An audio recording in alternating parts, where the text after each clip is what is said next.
There's far too much hurt, far too many broken relationships. Far too much anger, far too much hatred. Let's take hate out. Let's take hate out of the conversation. Let's take hate out of the conversation. Don't stop the conversation. But have it without the hate. Conversations can be hard, difficult, and even uncomfortable. But to build a better future, we need to have them. Let's work together. Let's work together to take hate out of the conversation.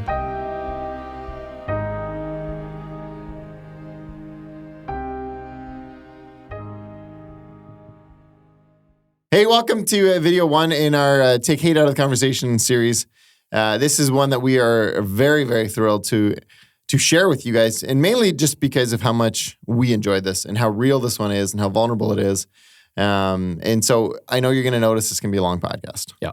And what we have come to the conclusion of is everybody has enough time from start to finish to be able to listen to some incredible content of an individual's journey when it comes to his sexuality, how it relates inside and outside of the church, and the impact of that story from as he was young all the way through to where he's at right now, as he's off to England to work on his postgrad. Right. A fantastic individual. Thank you, Harrison, for your vulnerability and for sharing with us. We think this is a story that everybody should listen to. It'll definitely impact and change your perspective in life. Right. So with that, thanks again to Harrison, like you mentioned. Enjoy.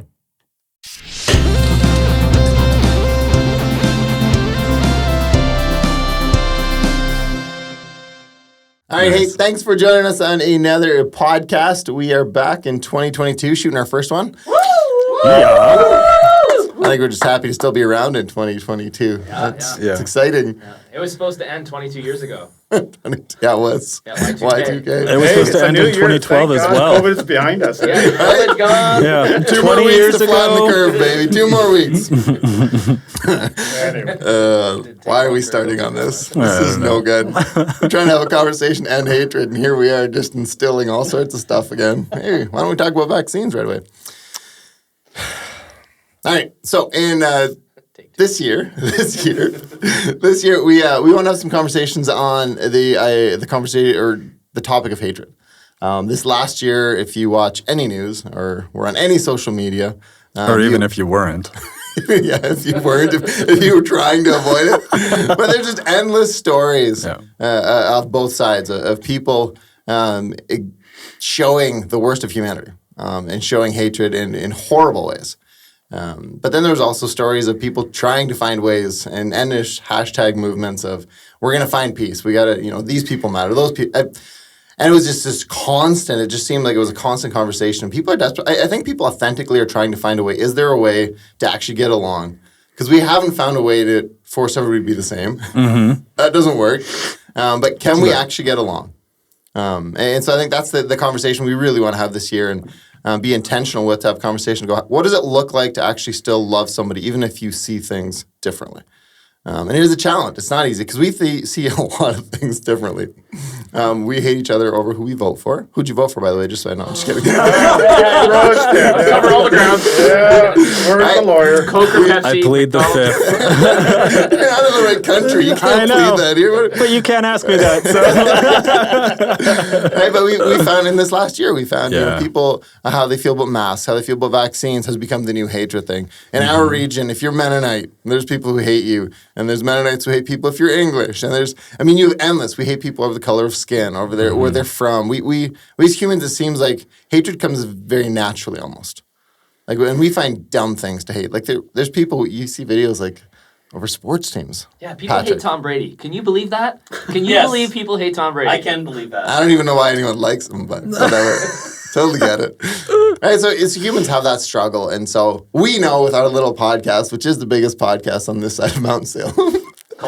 On the south side. Which, if you don't understand Mount Salem, we're like 100 people. But anyways, we know we're not going to solve worldwide hatred, but our hope was to at least have some conversations, try to learn, try to talk about some of the more difficult topics, and see if we can't come to a place where maybe if we see things differently, we can still find a way to love each other as humans.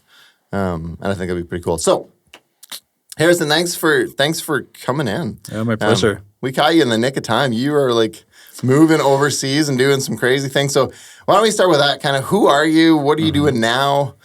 Well, so I am about to move to the UK, to London, specifically to start for a 2-year postdoc position at University College London. I started it virtually in October, so I'll be doing that, and hopefully at the end of that, I'll have a job.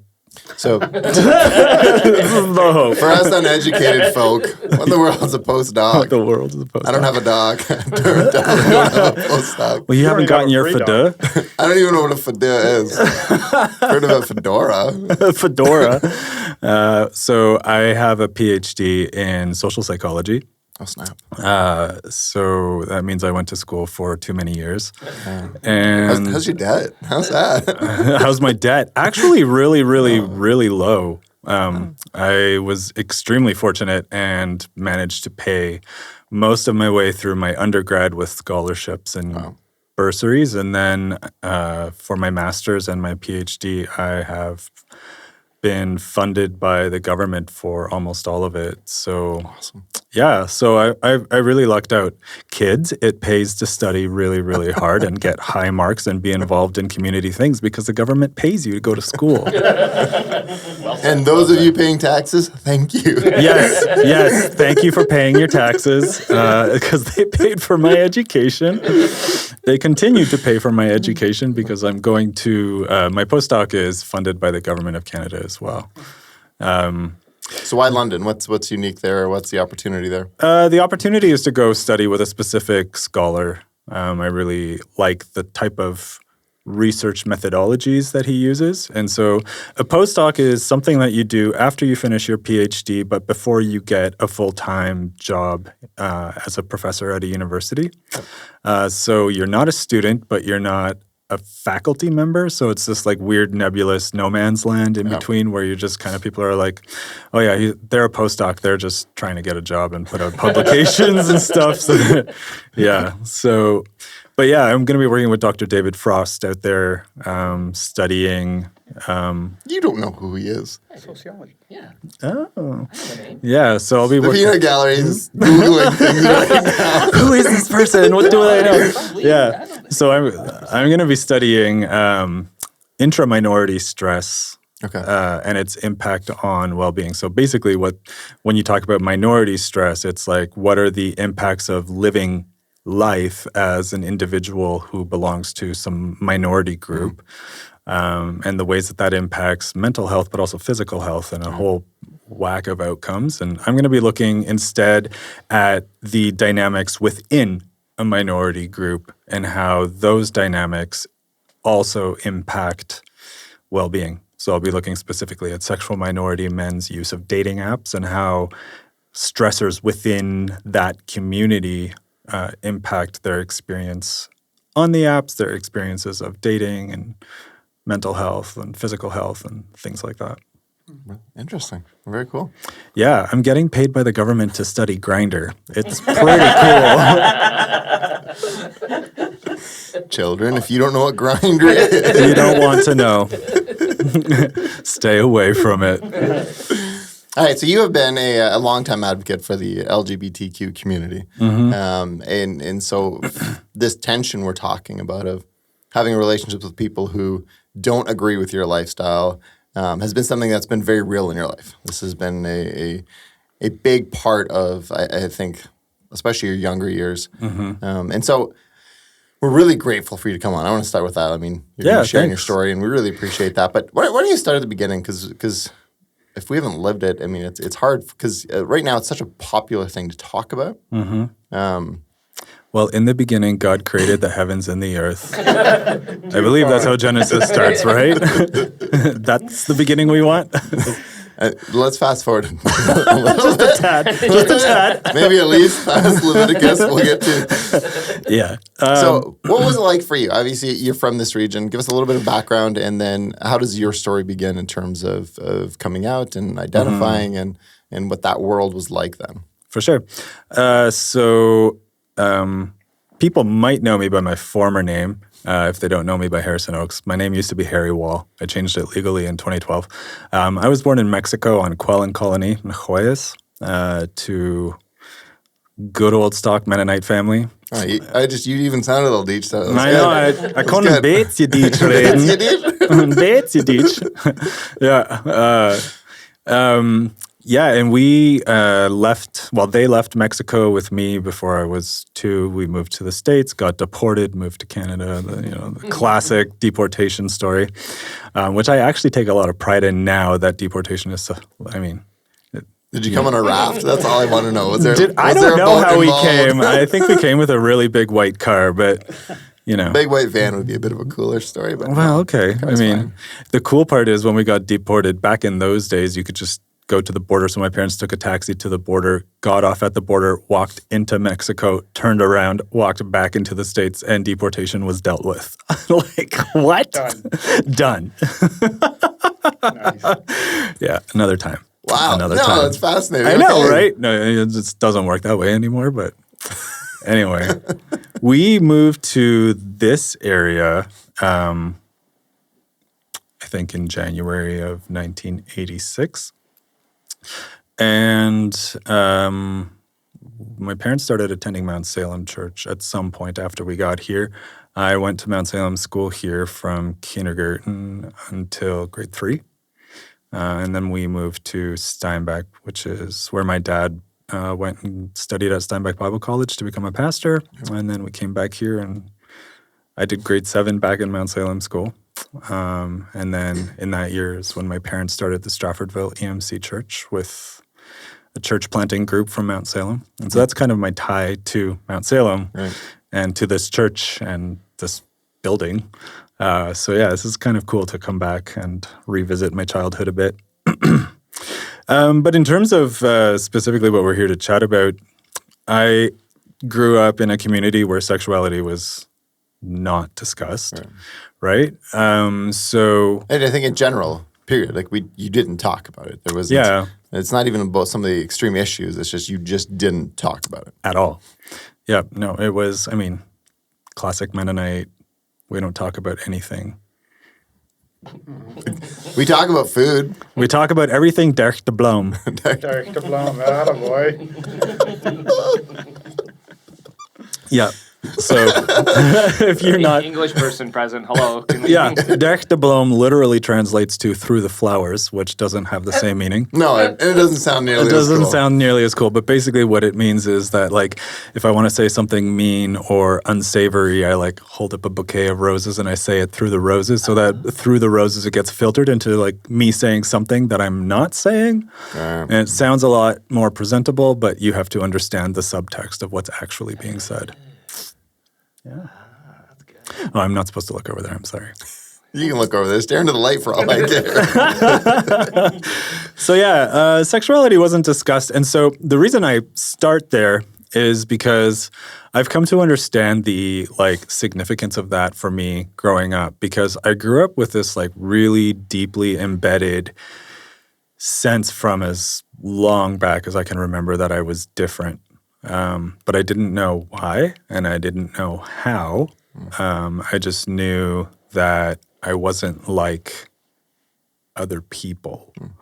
And what would have been some of the things that you was there specifics, or did you just feel a general? I just felt a general sense of not belonging. Okay. And that really sort of characterizes most of my childhood. I would actually say most of my life, because there's still a lot of ways in which I feel like I don't belong. But my understanding of it has changed over the years. But, like, growing up, yeah, it was things like I always had a lot of girls. It's like I got along with the girls in school better. And, like, when I was here in Mount Salem, like, I would play with the girls more so than with the guys. And even though my best friends were boys, like, I still preferred to be with the girls. And if the boys would gang up on me, the girls would all protect me. And it was all kind of interesting. But like, also, like, classic gay man narrative, you know, it's not uncommon to hear that they had a lot of girls as friends, although that is not an indicator of sexuality, in case anyone is like quickly counting their boys' friends.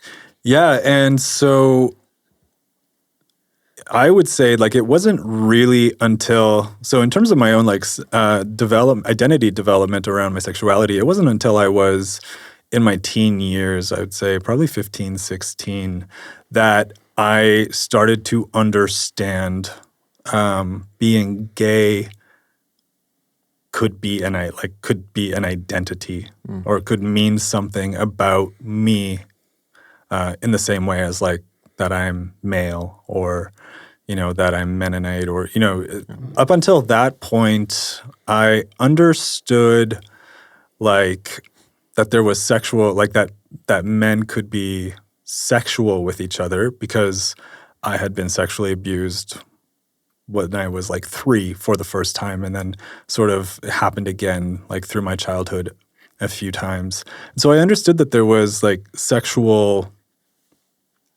activity possible between men type thing, but I never understood it as an identity thing, right? Like I think because I experienced sexual abuse so early in my life, I had this idea growing up that like if I was like later in my teen years, like I was dating girls and having sex with them, don't have premarital sex, but I think is what I'm supposed to say on this. But sorry, you asked me to be honest. We're editing all those. Kidding. This conversation will be edited down to welcome and goodbye. But in ways, like I was acting out this script that I was raised with, and the Mennonite script is very much you grow up as a man, like you grow up, you meet a girl, you get married, you have a family, and you work to provide for your family. Like that was the extent of life possibilities for me that I grew up with. And so as a teenager, still not really understanding sexuality, I was acting out that script in my own way. So I was dating girls and all that kind of stuff. But I was also like occasionally sexually involved with a guy on the side. And I thought that was just what everyone did because I really knew nothing about sexuality because it hadn't been talked about ever. And I didn't even really have I just didn't have a solid understanding of it growing up. So I had a really confusing relationship with sex. And a lot of that I think is just because of the lack of conversation around sex, but then also like all the sexual abuse that I had experienced, right? Like that definitely teaches you about sex. And even if you don't talk to your children about sex, and even if they're not sexually abused, they learn about it because it's just a natural part of growing up and development, right? And so you have all these, you get all these mixed ideas about it. But yeah, around 15 or 16 is when I started to realize that, wait a minute, like this might actually this might actually be something about who I am as I started to understand myself a bit better. Just a quick thought before you move on. That confusion about what sex is, I'd be curious, this would be a whole other conversation, but the impact that pornography now is having in terms of people's understanding of what normal is in sex and what healthy sex is and what this could actually look like. And so you have kids, obsessed, addicted to porn long before they've ever even kissed a girl. Yep. And the impact or that's a boy. having. Right. That's thank you. The impact that's having on their brains as they develop. And I'd be curious to know what does a good school curriculum look like? What does, having those conversations at home? I mean, I know there's no black and white, but I mean, going through public school, the sex ed is a very short, very awkward conversation. They're like, okay, I've done that thing. Now we're... And so I think confusion is kind of a general thing a little bit. Yep. The sexual abuse thing adds a whole other layer to it. Right. But then statistics say, man, that those numbers are pretty high as to how many kids actually get abused. And so then as a parent, you're how do you do a better job, teaching? How do you have these conversations? And I know that's a whole other podcast, but I was That just is a thinking whole as you were other saying that, I'm podcast. like that never, as I've thought of your story and thought of others, like that's never occurred to me to think that whoever actually had that conversation, like how do you know what normal is if what you enjoy and what you desire isn't what everybody else does? You don't know that. Right. How would you know that? How would you wouldn't. possibly? You couldn't, right? So it's fascinating, really. Yeah, really it is fascinating. I will say, so it's interesting. Like, I would without going down too much of a rabbit hole, I would say like open, honest communication with your kids from early on is super important. Making, if you don't set yourself up as the go-to person for this type of information and for these types of conversations with your kids, something else will. Because your kids need that information. They will naturally search out that information. And if you are not the source of that information, then you've just given up control of shaping that conversation and shaping your child's ideas around sex. So if you're not having conversations with your kid about sex and about these things and healthy sex, consent, and all those things, they're getting that information somewhere. Right. Especially now that everyone's on the internet and social media, right? Like you have to be super proactive in having these conversations with your kids. And I mean like from super early on, because they're going to be getting it from super early on elsewhere. Right. And that would be my 2 cents on that matter. Awesome. Well, but I'm not a parent. That's so at least 5 cents. Yeah. That's at least 5 cents. I'm adding it to my bill. Checks in the mail, buddy. Excellent. No, I like what you said about giving up control.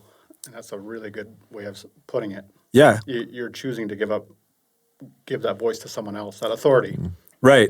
And I understand, there's a really valid point to be said, like, well, what's appropriate to tell my kids based on their age? I can't say much about that. I'm not a parent. It's not my area of expertise. But what I can say... when you're not a parent, you're the one that actually knows. Yeah, I am like a self-verified expert on everything, so... You have a postdoc, right? Yeah, I have a FDA. So, yeah. People who like to tease, in my family who like to tease me about my PhD, like to call it a FDUM. So, yeah. Oh, is that the FDA, the PH? PhD, FDA. You just got that now? Yeah. Dude, you don't even understand. There's so many reasons I don't have a FDA. I can tell you right now. They're all becoming clear now. No, I'm kidding. But yeah, no, what I will say, like, yes, there's very valid conversation around, like, what is an appropriate age to talk about what. But let me tell you this. The internet doesn't care what age your child is. And the world out there doesn't care what age your child is. And the school playground doesn't care what age your child is, right? So it's very, very likely that your kid is picking up all kinds of information about sex, about our bodies, about sexual relationships from extremely early on. And if you're waiting until they're like a quote unquote old enough age, well, first of all, they're your child. They're never going to be old enough in your eyes, valid. Right? Very so you have to be super, and I think you have to be super proactive in having those conversations from a young age. Also, like normalizing the sexuality of our bodies so that kids don't grow up being ashamed of the sexuality of their bodies, Yeah.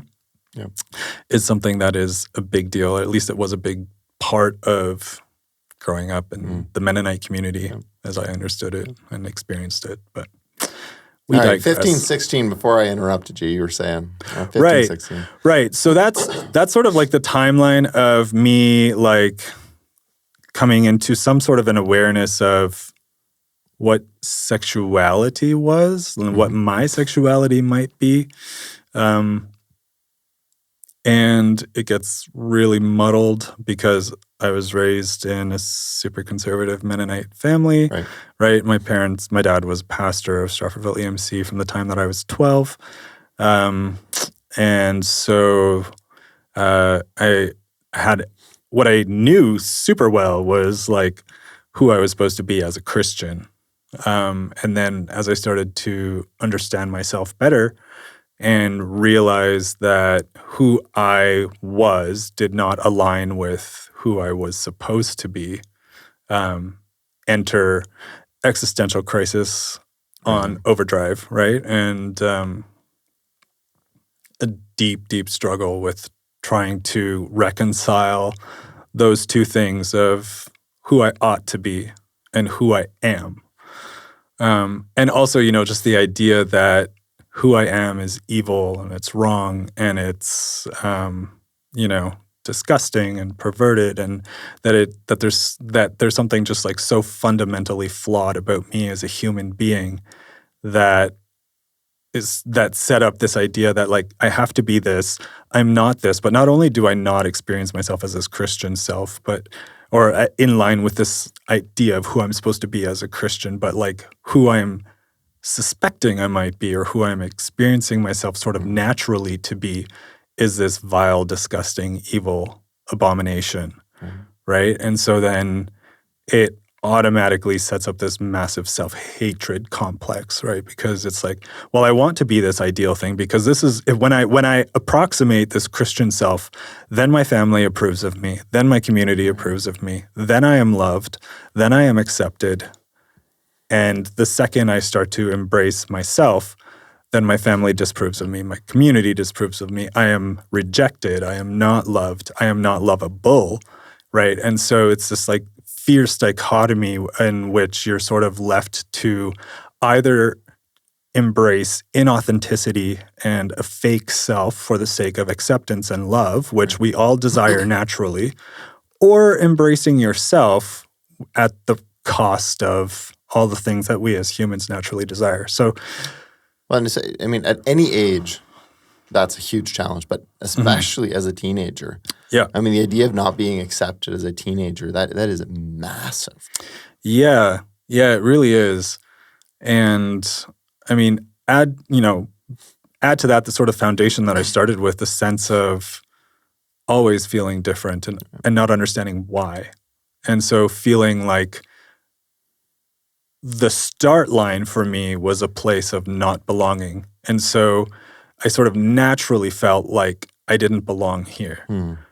And so, you just underlie all that. And then with like the tensions of not feeling accepted, not wanting to belong, there's just that really strong desire to fit in. And I think that really shaped for me why it took me so many years from the time that I started to begin to understand myself in terms of my sexuality when I was 15 and 16 to the time that I actually came out for the last time or sort of officially at 25. Okay.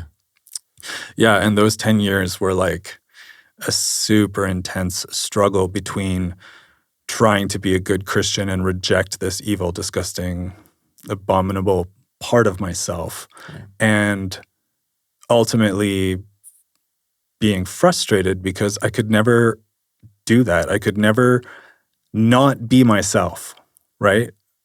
And because I was taught that you can't be both, you cannot be gay and a Christian, right? It was one or the other type thing. And so it was just this continuous loop of trying really hard to be a Christian because I'm deeply afraid of going to hell. And then ultimately being like, I just can't change who I am. So I'm failing as a Christian. I'm constantly failing as a Christian because I can't get rid of this gay part of myself. And so then getting frustrated and being like, well, what's the point anyway of trying? Because I'm always just a failure. And so then you give that up and go back to like living this rebellious gay life because it feels good to stop hating yourself and fighting yourself at every second of every day to be someone that you're not. And that would feel great. And then, eventually it'd be like, okay, but actually like if I die and go to hell, like that's an eternity in flames. And like, oh, I'm so scared of that. So then it would be back to like, okay, I'm back in the church, and that endless loop, hit the mic. It's fine. We have no budget, but feel free to break things. Let's go. Okay, great. It's fine. It's fine. I'm sure the government of Canada will pay for us. Harrison, what was the context, the setting when you were 25? Where were you? 25 was, I had just finished my first year of university at the University of Winnipeg. And I had been engaged to get married I got engaged when I was 23. And I turned 24 like right before I started university. And so I had been engaged to get married to a woman. And I had been living in Ukraine for 2 years, from the time that I was 22 to just before I turned 24. And while I was there, I had been sort of unofficially training to be a pastor at a church. And So this battle was deep. Like, Yeah. This wasn't just something that you felt, late at night. This was something no, that you, this was like fundamentally, like it was the sort of fundamental way I experienced myself. And I was so incredibly desperate to be loved by my family and by my community, and I just wanted to be a good person. Like, that was what I wanted more than anything. And I just felt at my core that I was an awful person because I couldn't be who I was taught I should be. So yeah, I tried really hard to deny who I was, to be somebody else. And it caused me like a lot of pain. It caused the people around me a lot of pain because hurt people. Yeah. And so, yeah, I mean, I had gotten engaged when I was 18, also to a woman. And that one was sort of very explicitly a desperate attempt to do something right with my life, to get married to a good Mennonite woman, please my parents, earn their approval, earn their love, earn my place in the community. And that ultimately didn't go through because I just realized I couldn't. Do you think people saw that battle in you? Because I don't know. I mean, I knew of your family. I didn't know you guys back then. Mm-hmm. Do you think people saw that in you, or were you just viewed as a rebel type of thing? Well, I can tell you what my perspective of what other people thought of me was. I don't know exactly what they thought of me. But my understanding of how I was viewed by the community was that I was a bad person and that I was somebody that parents didn't want their kids to be friends with. I was very rebellious as a teenager because I was a very, very, very angry teenager. And it led me to be super rebellious. I, had sort of a very official vendetta against my father and my parents sort of generally, but most specifically against my father. And so I definitely had a reputation for being a bad kid. And that sort of just exacerbated the sense of, I mean, that's the whole thing, right? Like, when you feel like you don't belong and you feel like you're fighting who you are and you're constantly struggling to fit in, but you can't fit in because it requires you to deny who you are and be somebody else. Right. You get frustrated. You get frustrated with always failing to live up to the norm, right? You get frustrated with always being not good enough. And so then you get angry and you push back, and it becomes this thing of like, well, I'm never going to be good enough anyway, so I might as well just be the way that I am. But that comes with rejection and ostracism and being pushed away from the community. And there's a lot of anger that can come up in that because of the hurt, and also because anger is a great way to protect yourself, right? And so I was a super, super angry teenager, and a lot of it, I think, was an attempt to protect myself from the like deep, intense hurt I was feeling. Was there anybody at that time, and I'm not looking for names, but did you find anybody who cared in terms of were there people? Because one of the things that I think people struggle with, and I'm hoping people as they listen to this will start thinking about people in their community going, well, how do you connect with a kid who clearly is struggling or was viewed as the bad child? Were there people who did that for you that kind of helped you stay somewhat more grounded than you would have been without them? Yeah, definitely. I mean, when I reflect on my life growing up, I've always been very, very lucky to have at least one person who's like in my corner fighting for me. And the research, just to bring in my degree, your pals will be so proud. Yes. The research is extremely clear that that for kids, like having at least one adult whom they can trust, who accepts them the way they are, who they can go to with everything, and who they know is in their corner fighting for them makes a massive difference into the trajectory a child's life takes as they're going through all these difficult experiences. And I've always been very lucky to have at least someone like that show up in my life and sort of advocate for me, or at least love me the way I am. And I think that has made a massive difference, because I think my trajectory could be very, very different than what it has been. Right. Yeah. Because you've done some pretty cool things now with your life. Yeah, I guess I've done a few things. I mean, a few things. Some of us haven't left Elmer. I think you've done quite a bit. But anyways. I mean, from that perspective, I guess I've done a lot. But yeah, no, it is really cool to look back as someone almost 40.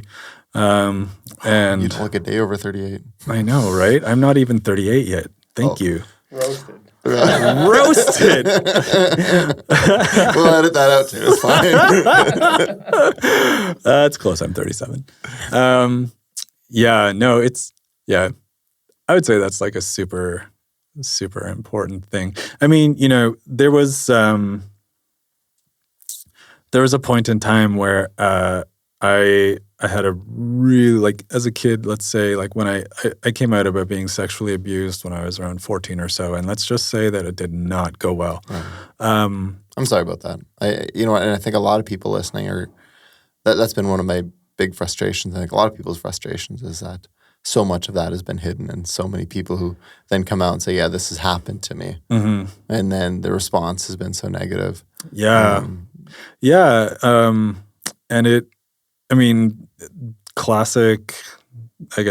Classic narrative in that sense. The church really, I think in our Mennonite community, we're so invested in the appearance of things and the appearance of perfection, and it really breeds this hesitancy to discuss anything that doesn't appear positive, doesn't appear perfect. We like to sweep things under the rugs. And I mean, if you emptied Mennonite closets, you would be going for the rest of your life. There's a lot hidden there, right? And so yeah, like when I came out about having been sexually abused, it really didn't go well with the church. And it was this really awkward thing for my family, because my dad was a pastor of the church, but I had been in and out of the church already, was already branded as a rebellious child, as a bad kid. And so I think it was just like pretty easy for the community to just see this as another reason to reject me and to push me out.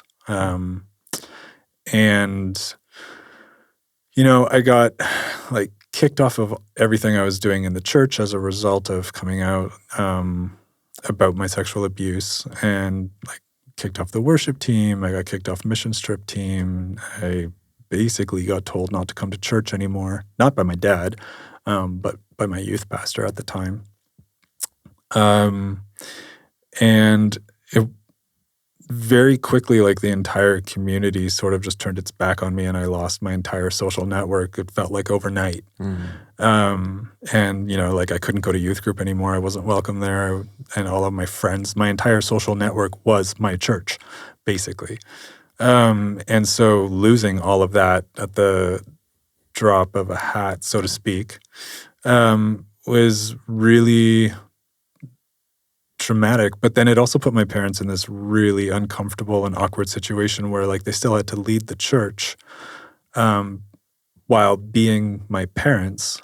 And the church saw basically my memory of how that went down, and I'm sure my parents will tell me that I don't remember anything correctly. So, Mom, Dad, if you're listening, just bear with me. But my memory of that time is very much that like anything that my parents tried to do to,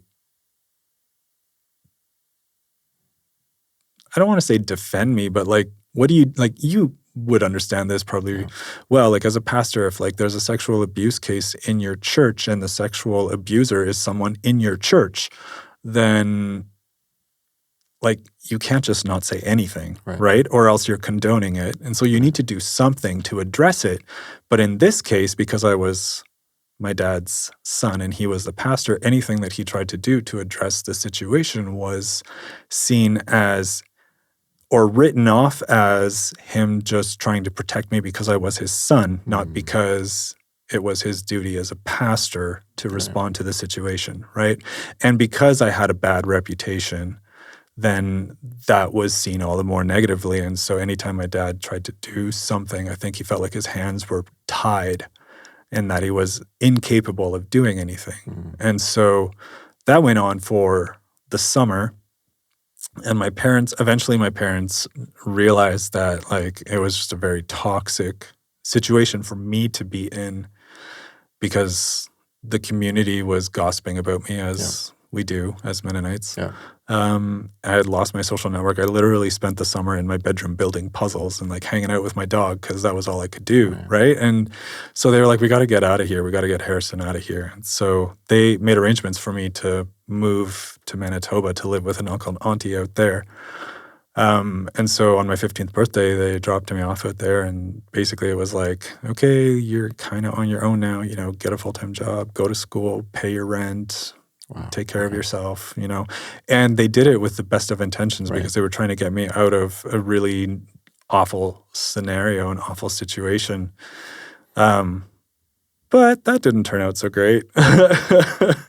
And I mean, to me, it seemed like it was just a convenient, well, Harrison is the problem. And so the solution to us going back to our nice, peaceful existence is to get rid of our son. And so that kind of, that happening at that stage, at that age, sort of aligned with sort of my developmental trajectory where I was starting to understand more about who I was as a person. And so it just really deeply solidified this idea for me that there was no place for someone like me in the church. And there was no place for someone like me in my family or in my community.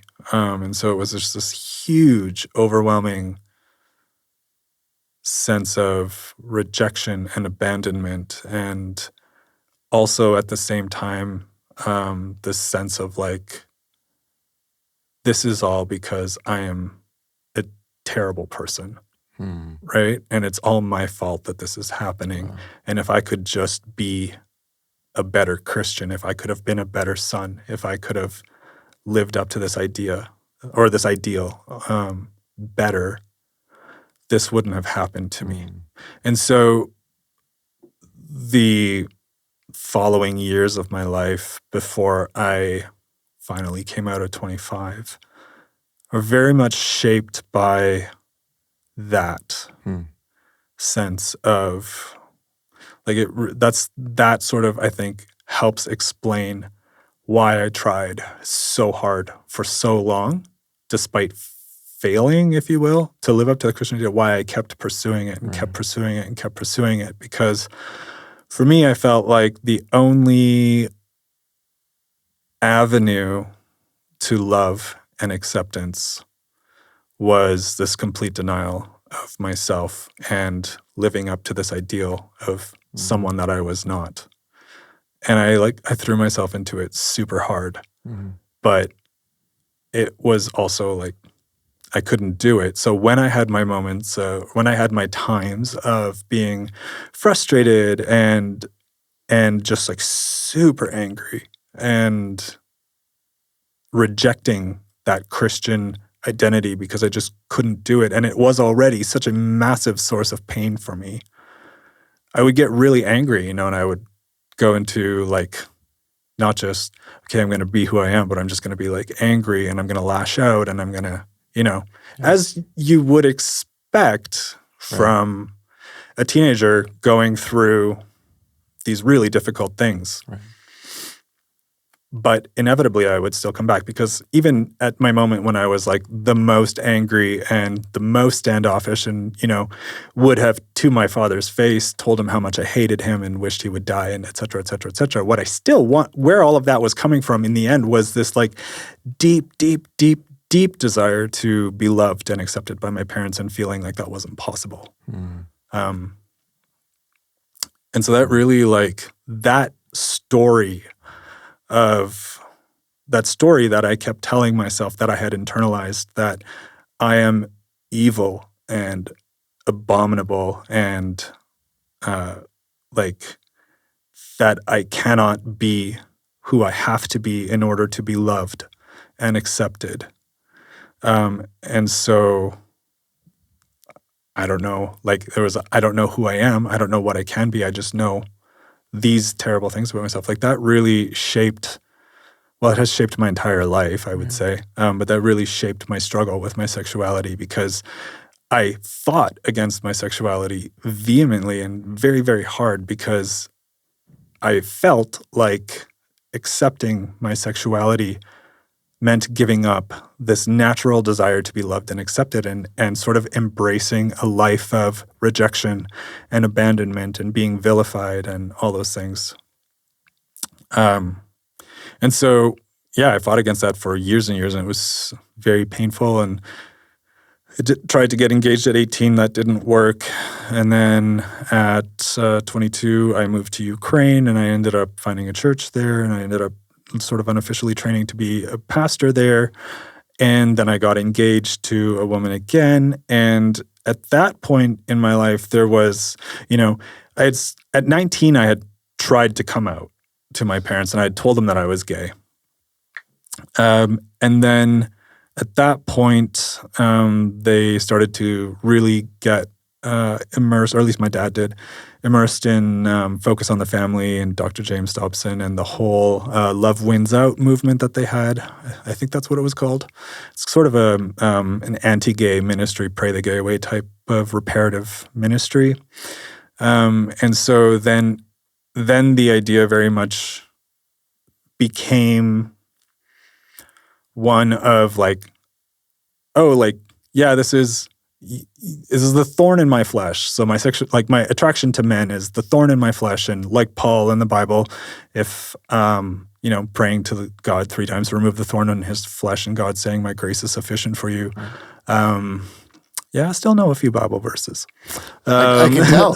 You got Genesis, you got something from Paul. I know, there's like Paul and Genesis, like that's half the Bible, right? Pretty sure. Yep. But there's just this idea that my sexuality was this thorn in my flesh, and that God's grace was sufficient enough for me to struggle with same-sex attraction, but ultimately to reject it and pursue a heterosexual life. And so it was like this new avenue of like, oh, wait, there's actually a way that you can be this person and still come over here and be this Christian that your entire life you've been trying really hard to be, because that's the route to love and acceptance, not only by family, but your entire community, right? And so then it was like, I hate this. I hate the idea of this, like, there was, on the one hand, I like rejected the idea of like that whole reparative therapy and pray the gay away, because I just knew that it wouldn't work. But on the other hand, there was that super powerful motivation to be a good Christian, to gain my parents' love and acceptance. And so I bought into it and I jumped into it. I went to a few counseling sessions at a ministry in Winnipeg that is a reparative therapy ministry and stuff like that.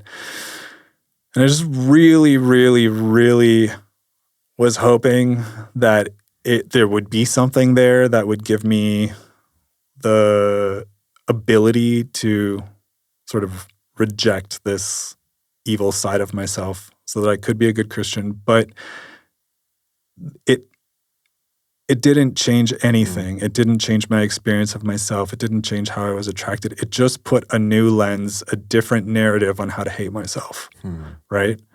And a new way to hate myself on top of all the ways I'd already been taught to hate myself. Right.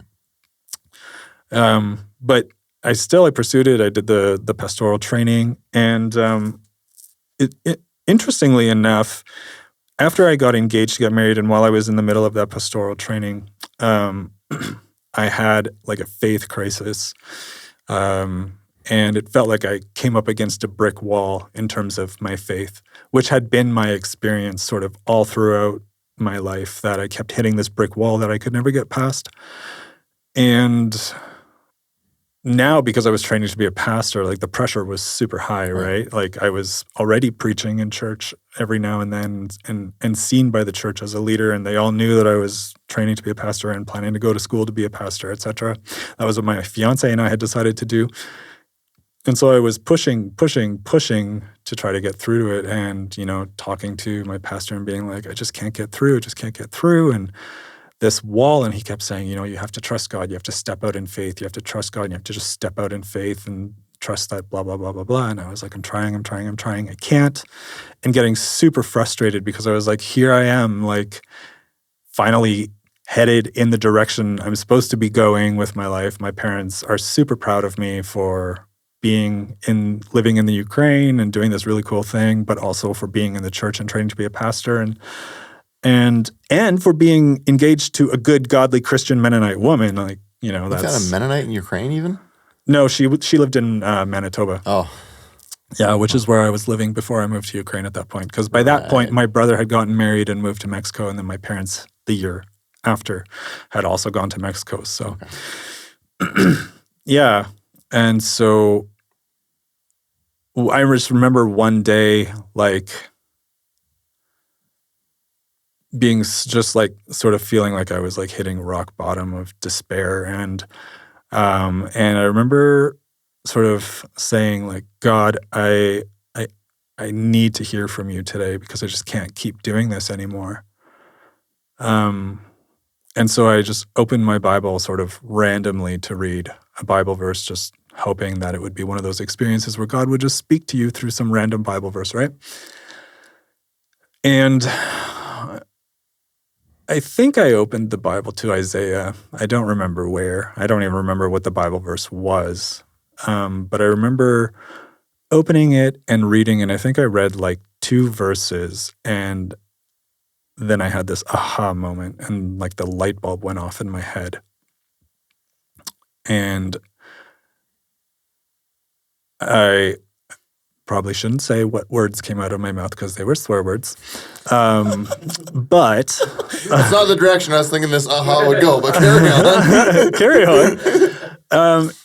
Because my aha moment was, I don't believe in God. I don't believe in the God of the Bible.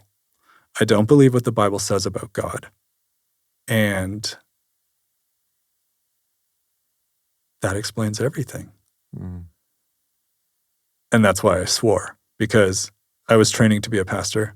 Yeah. I was engaged to get married to a good, godly Christian Mennonite girl whose parents had been pastors all their lives and whose family was deeply religious. My entire social network at that point was deeply religious people. Those are really poor life choices for someone who doesn't believe in God. I know, right? Can't say. I can understand if there's anything that you can learn about me in this podcast is poor life choices. But it was like, I'm going to lose everything again. You know, like I've fought so hard to find my way back into this community of Christians. And now I'm going to lose it all again because I've screwed up, you know. And I'm also the kind of person that once I have those aha moments, I realize something fundamental, either about myself or about the world or someone else, I can never, ever go back to the way things were before I had that realization. I have, since I was 11 years old, I made a vow to myself that I would do everything I could to live my life authentically, and that I would do everything to avoid the hypocrisy that I had seen my entire life in the church and in my particular experience, in the Mennonite community and the Mennonite church. And so I was like, okay, well, I can't go back to church on Sunday and stand up in front of the congregation and preach about God when I know that I don't believe in God.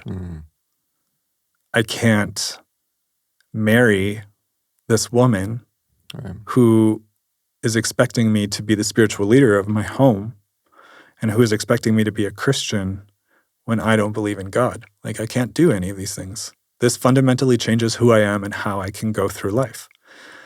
And that was really hard for me to accept because I didn't want to lose everything again. But ultimately, that was that was what I believed in. So I had to tell my pastor that I realized I didn't believe in God. And it was a little ironic, yeah. But he stopped talking to me. And they literally shunned me from the church. And I found out later that they had threatened everyone in the church that if they would speak to me, they would also be kicked out of the church, which is really ironic because that's totally Mennonite style. And this was an offshoot of Hillsong, which was supposed to be a super liberal, woke Christian, whatever, church. And was the most sort of harsh, sort of explicit, right? That's intense. Excommunication I had ever experienced in my life. But yeah, that happened, and then I had to tell my fiance about it, and eventually that led to the end of our relationship. Right. But that was also a turning point, where I was like, okay, well, now what with my life? Right. This changes my plan for my life. Now what? And that sort of happened at a time when I had been pushed and encouraged to go to university and get a degree by Christians, not by the sinful heathen, because we all know that Mennonite narrative of going to university will destroy your faith because that's all university institutions are for. Is that not true? No. Oh, okay. No, what universities are... My bad. Stop telling your kids that. No, what universities are supposed to do is teach you how to think critically, which is why I think a lot of people's faith dissolves, because I don't think a lot of us grow up being taught to question our faith so that we know why we believe what we believe. We've just been spoon-fed what to believe and never really tested it the way that even the Bible tells us we're supposed to, right? And so when you don't know why you believe what you believe, and then you start getting taught how to ask critical questions in a largely secular institution, your faith doesn't hold up well to that. Well, it's always easy to believe anything as long as everybody around you believes what you believe. Right. That's true to anything, faith, any belief, whatever you have. Right now. If you're never questioned and everyone is just kind of go along to get along type thing. Absolutely. Yeah. But yeah, that was sort of my into university. And interestingly enough on that side, because I'd been raised in sort of small town Mennonite rural sort of... this is really rural, just so people understand. Super rural. We're not talking just outside of, major city. Booneyville out here. Yes. Yeah. I grew up believing that university was something so far out of my reach as a human being, because we were poor and would never have the money to go to university. And university was something that, I don't know, to me it was just, I don't know why exactly, but I had this idea that it was just such an insurmountable thing to aim for. It was thinking way too big for life, that I would never be able to do it. And so when I applied to university, I was like, okay, I guess I'm going to apply to university, but I'm never going to get in. And this isn't something I can do. You'll never have a FIDA. Yeah. I didn't even think of going to get a FIDA, but I was just I can't go to university, which is hilarious looking back now and looking at how phenomenally successful I've been as a scholar. It's kind of funny to think that I used to think university was beyond my grasp. But yeah, I started university, but interestingly enough, I still had a lot of that vehement hate towards my sexuality left over from a lifetime of having that hate, right? Yeah. So even though I didn't believe in God anymore and sort of really strongly distanced myself from the church, I still did not want to be gay. And so I did go back in my first year of university. I did go back to that ministry in Winnipeg, the sort of the Pray the Gay Away ministry. And I like sat in a session with like the leader of that ministry and saying, like telling him like where I was at, like, I don't believe in God and I don't want to be gay. Like, is there a way for me not to be gay without believing in God? And he just looked at me like, and he was like really sad. Like, I will say that like I experienced a lot of love from the people in that ministry. Even if ultimately I think it's a really dangerous, harmful ideology that they were teaching, I did experience a lot of genuine love from them. And he looked at me with like tears in his eyes and he just said, no, there's no way. And I just remember like leaving that so sort of like crestfallen and like there was just no hope. Because I was like, I can't be a Christian. I don't believe in God. Like I finally understand this fundamental truth about myself. And if I can't be a Christian and I can't access love and acceptance from my family, then at least I don't need to be gay, right? Because if I can at least not be gay, then maybe there's still hope that my family will love me one day. And sorry, just coming, sort of like losing the hope for that as well, being like, I'm resigned to this person that is so fundamentally unlovable and unacceptable, was super, I don't know, just like, I was like, what is the point of being alive anymore? You know? Right. And so through that first year, I like really, really struggled with this idea of I'm gay, but I really don't want to be, you know? But as I started to, you know, immerse myself in a new social network of people who were super loving and super accepting, which is what I desired more than anything in the world, was to be loved and accepted. And who like loved and accepted me regardless of the fact that I was gay, even before I told them.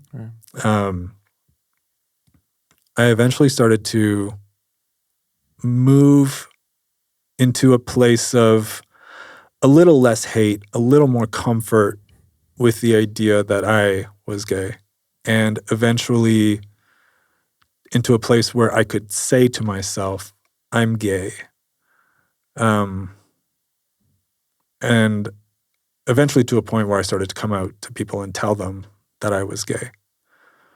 And so after my first year in university, I had sort of gotten to the point where I had accepted to my, like, with myself that I was gay, and had told a lot of my university network. My mom came to visit from Mexico. She came to visit and stayed with me for a while. And it was really great to spend some time with her. But she kept talking about, you know, your dad and I are just really praying that you and your fiance will get back together, and that, you know, God will make a way for you to get back together. And like my parents knew that at this point that I didn't believe in God. Like I had always been very upfront with them about where I was. Well, I had tried always to be very upfront with them as part of that whole choosing to live authentically, right? And so I hadn't hidden the sort of realization that I didn't believe in God. But she just kept going on, and I remember like having lunch with her one day, and she was talking about that again, and I finally was just like, Mom, like, you gotta stop. Like, I don't want to get married to her. And then she said, okay, well, you know, like, your dad and I are just like, we're really praying that you will meet the woman who is right for you. And she kept saying stuff about that. And finally, I was just like, Mom, I don't ever want to get married. Like, that's just not what I want. And I think she started to clue into what I was trying to say to her. And she said, I think I said explicitly, like, I don't ever want to be in a relationship with a woman again. And, and then there was silence. And then she sort of quietly asked me, like, do you want to be in a relationship with a man? And it was kind of like a do or die moment for me. And I was like, okay, like, this is the moment when I can tell her, and like, I'm either going to tell her now or I'm not going to tell her. And so eventually, like, I just said yes. And then she started crying because she was really upset. And that was super hard for me. It's always been like super hard for me when I do something that makes my mom cry. Right. And she was like, she said,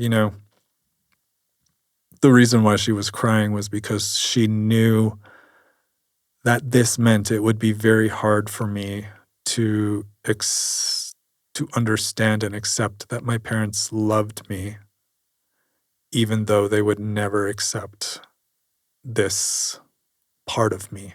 Mm. And luckily, after like 10 or 15 minutes of her crying, a friend of mine just showed up at the door, and I was like, thank God. Right? And so it's just kind of like interrupted that moment, and my mom went and dried her tears, and then, the next day she left. Right.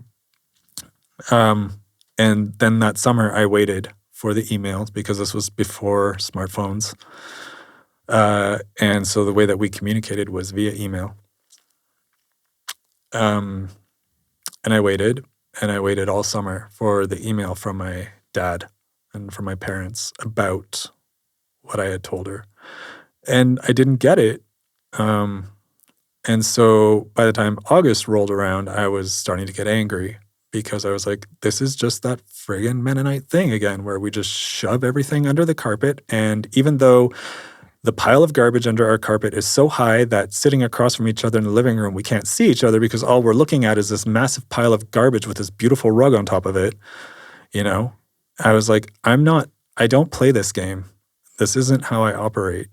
And so I wrote them an email and just said, like, I know that Mom told you about our conversation, and I'm wondering, like, why you haven't said anything about it to me. And it sparked a few weeks of really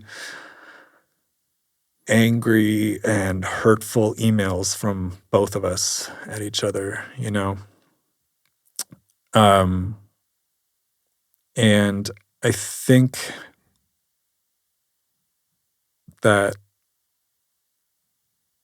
like, my dad, I think, was doing the best that he could with what he had and what he knew, just like I think we all do. But what he knew at the time and stuff was basically just a recapitulation of the messages I had internalized my entire life. You're sick. You're possessed by the devil. Jesus needs to heal you. We can't talk about this because it's so abnormal, and things like that.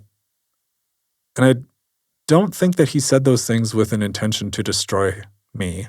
No. I think he was speaking from a place of limited understanding. But obviously at the time, I didn't have the capacity to take that perspective, and it really, really destroyed me. And for a few weeks, I eventually, after a few weeks of emails like that back and forth, I just said, like, I can't talk to you anymore. Like, I can't have you, like, as in both my parents, be part of my life anymore, because you have taught me to hate myself so much my entire life.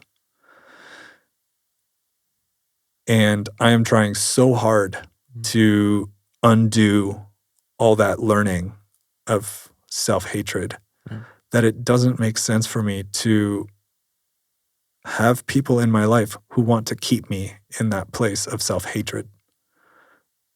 And so for 3 weeks, we didn't chat. And then, a few of my sort of parental figures in Winnipeg sort of encouraged me to get back in touch with them because they were, they're your parents, et cetera, et cetera. So we got back in touch. It did not go well. That semester was really difficult at school.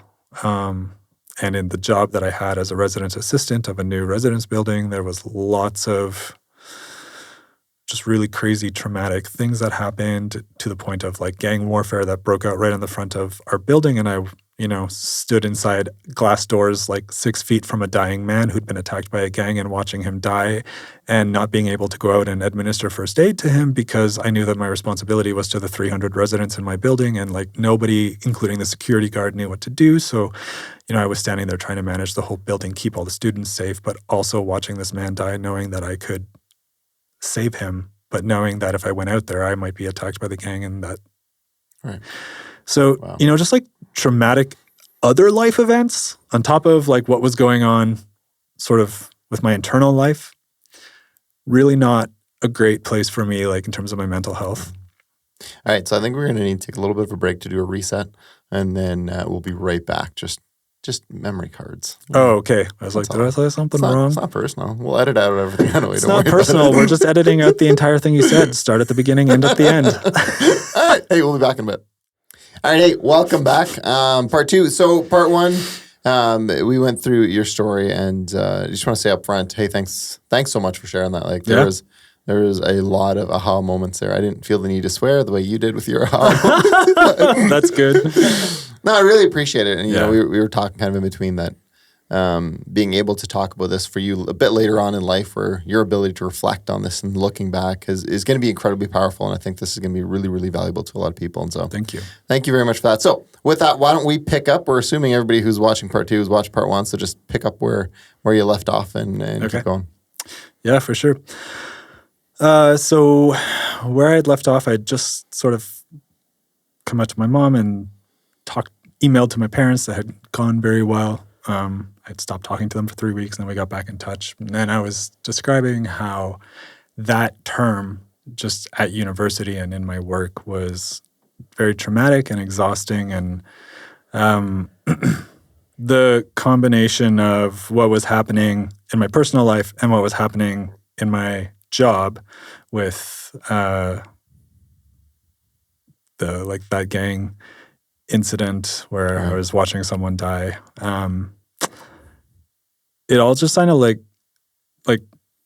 compound, like trauma compounds trauma, right? And so it was just an incredibly difficult few months for me, and my mental health just got worse, and it got worse, and it got worse, and eventually I started becoming really suicidal. And that November, I was brought to the hospital, to emerge for the first time because I was really suicidal. And then I spent 5 days in a crisis stabilization unit afterwards. I was diagnosed with chronic depression. And then sort of after that, went back to work and school and tried to find my way in this very confusing haze that I found myself in. And I had come out to a lot of my university circle and to my parents. And I thought maybe what I need to do is I just need to come out to everyone so that I don't feel like I have to hide from anyone.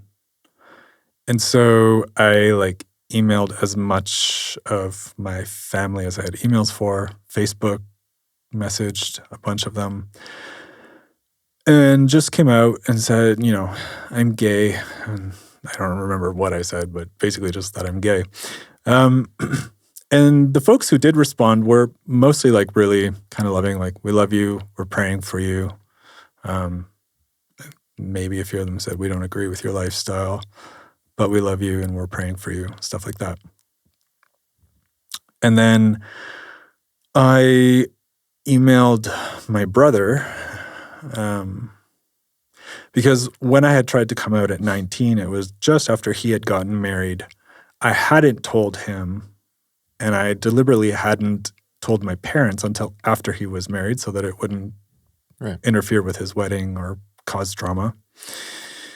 And I remember him calling me from Mexico, and just being like really loving and kind and asking me why I hadn't told him and stuff like that. And just like calling to let me know that he loved me and all that kind of stuff. So I anticipated like a similar reaction from him this time. And I figured that he knew, because it's the Mennonite world. Also, my parents and I had been talking about it for months. So I assumed that he and Debbie would know already. And he wrote me an email back that said something to the extent of, yeah, he'd heard something about it, but not directly. He said, I'm not sure, like it was a really short email. I'm not sure everything he said, but like the last line that he wrote has just like permanently been etched in my mind. He said, I love you because you're blood, but I have nothing left to say to you. And I was like, okay, so you used a comma and then you used the word but, which in terms of grammar means that whatever you said before the word but is essentially negated, and what you're actually trying to say is like the second part of I had a real like grammar nerd moment. Right.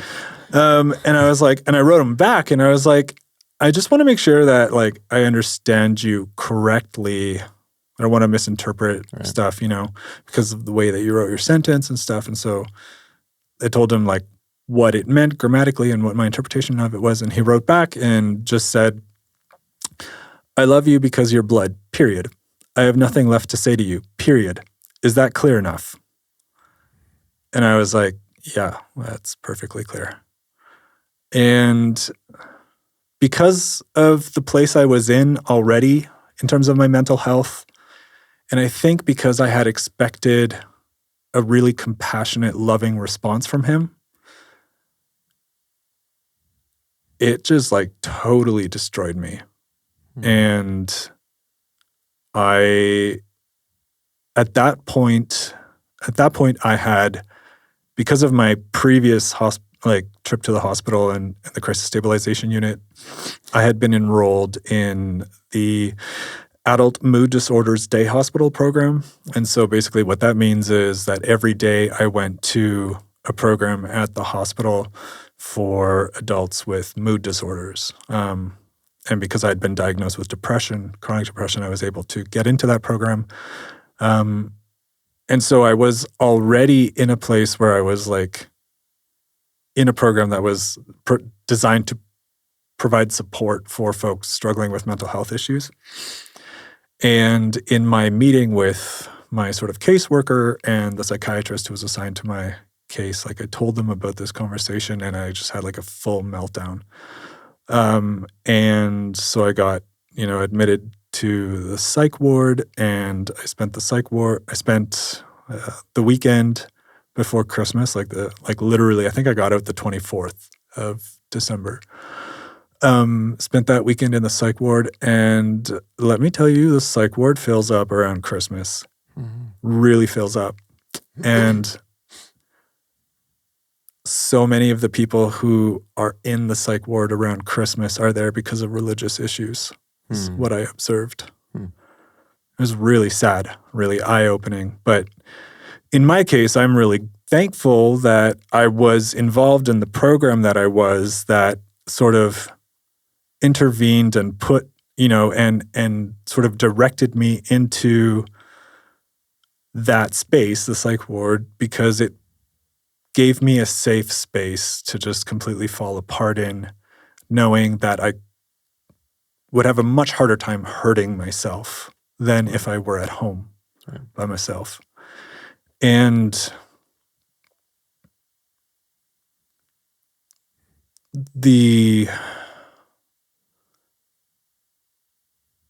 that January, coming after having come out of the psych ward and stuff, and staying with sort of like I had a family had sort of adopted me in Winnipeg, and so I spent the rest of the holidays with them. And then in January, I started seeing a psychiatrist every week as part of an outcome of my program. And it, I think, is the reason why, probably the reason why I'm still alive, and the reason why I've been able to do anything with my life from that place. We started working through a lot of the trauma that I had endured as a child and the effects it had on me. And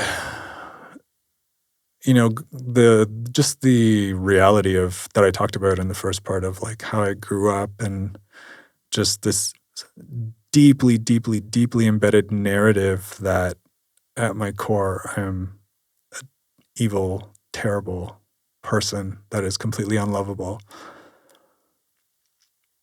And while I was doing therapy,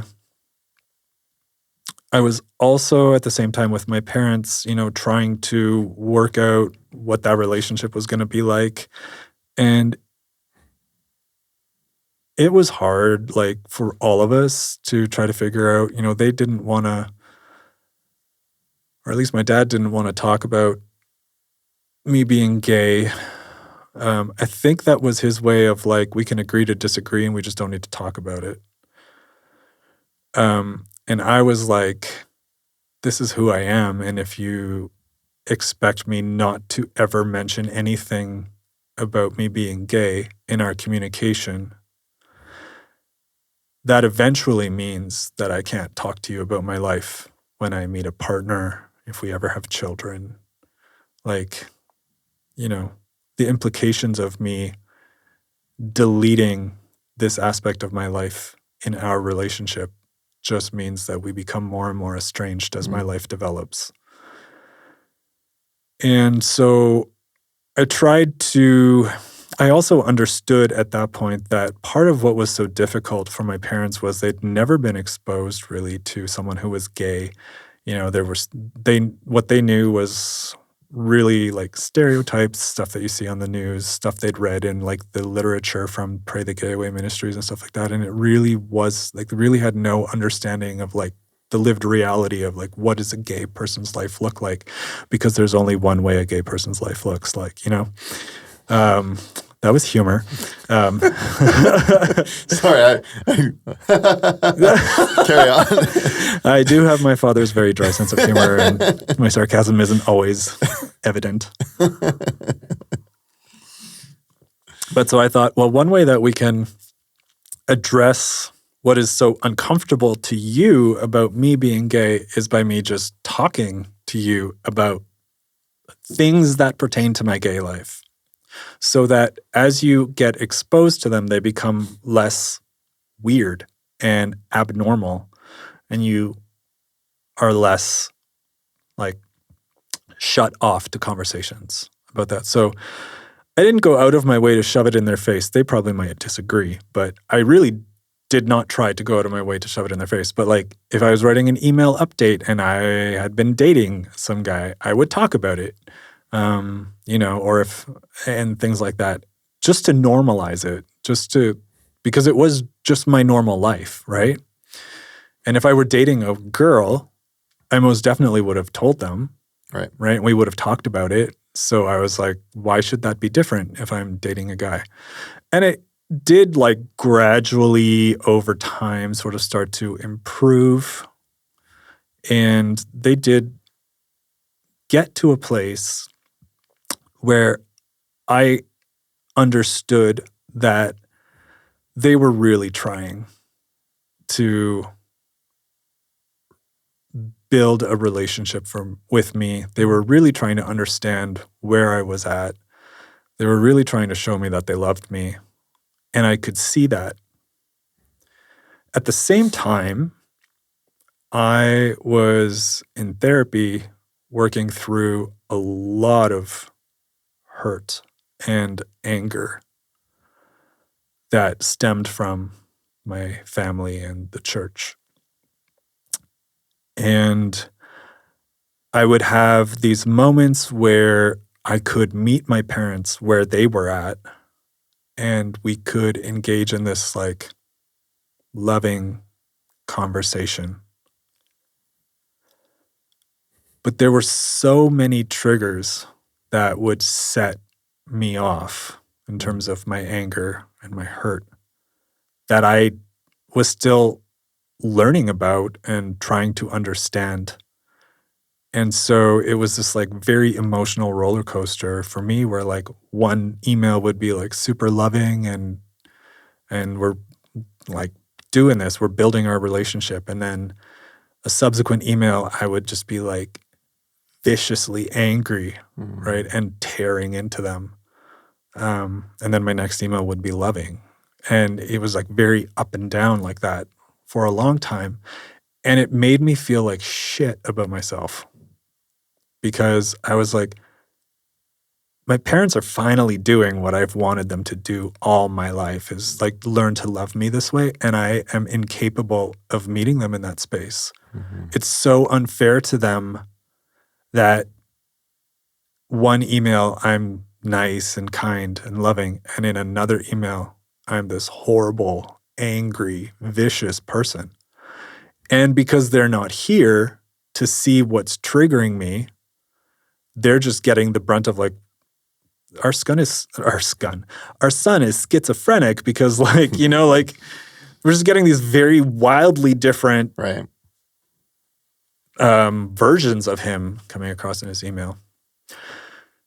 And I also realized in my therapy that I felt guilty for being so angry at my parents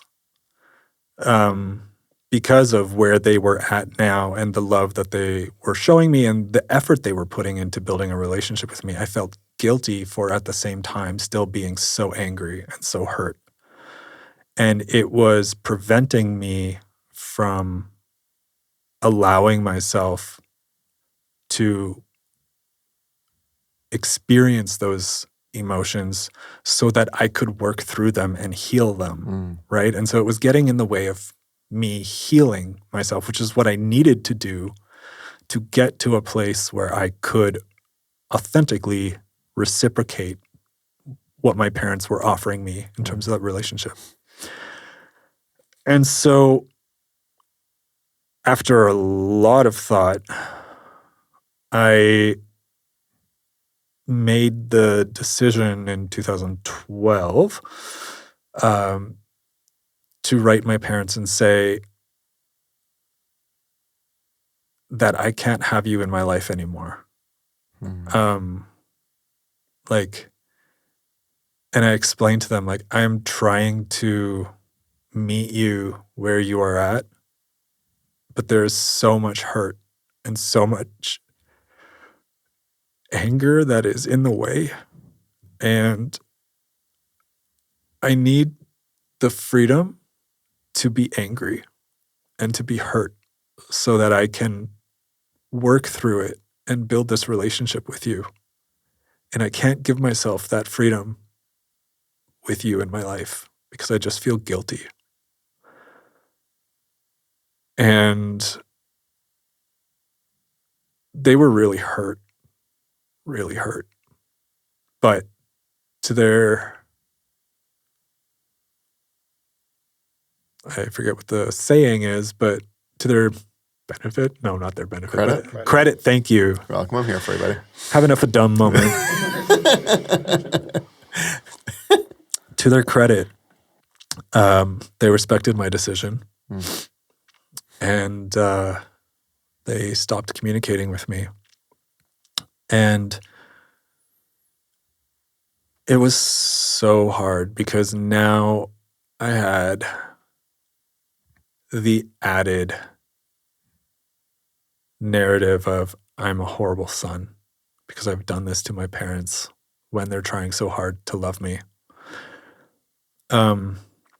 And for the first few months after that, every time that anniversary of like the date that I had asked them to stop being a part of my life came around, I would just feel like so much guilt, like I was this horrible son. But then eventually, after several months, it passed away. It's kind of like grief, like, it stopped being so intense. And then I remember the first time that I forgot the anniversary and I was like, oh my God, like, sorry, used to use the Lord's name in vain in a church. But it was just We'll edit it out. Yeah. Oh my goodness. There's a blurb you can just cut and splice over it. It shocked me. And then, this is going on while in the background, I'm still every week meeting with my psychiatrist, working through trauma, doing the really difficult work of trying to heal. And I think around a year later, one day I had the realization that I wasn't angry at my parents anymore. And it scared me a lot because when I had asked my parents to stop being part of my life, it was part of a much larger change in my identity with myself, my relationship with myself. I changed my name legally at the same time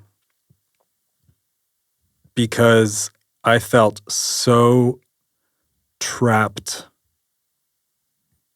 in my name to the past that I had, like to my past, to my childhood, to my trauma, to all of that hurt. And I was trying really, really hard to build a different future, to go in a different direction, to do something with my life. And I just felt like I couldn't because I was chained to this other person from my past. And eventually, for me, the way that I decided to symbolize the breaking free of my past and letting go of that person so that I could be free to become someone else, someone better, someone healthier, was by changing my name legally. And that year, not talking to my parents, having changed my name, going into therapy, like being in therapy constantly, was a huge developmental year for me. I grew so much personally, but also professionally. Like at the same time, my research caught a lot of media attention that year. I started getting lots of speaking opportunities in schools and then eventually at, national conferences, and I was on the news a lot because of my research and stuff and my activism. And it felt like my life had just taken off in a healthy direction. And so I was experiencing all these good things that seemed to be coming from these very difficult decisions I had made to stop communicating with my parents and to change my name legally. And so when I realized I wasn't angry at my parents anymore, it scared me because I thought, does this mean I have to let them back into my life? Because my life is so much better now that they're not in it, right? And I was like, I don't want to go back to the way my life was when they were a part of it. And it was something that my psychiatrist and I talked about a lot. And ultimately, I decided, no, my life is so much better now. I'm not going back to the way things were. I am not going to rekindle that relationship.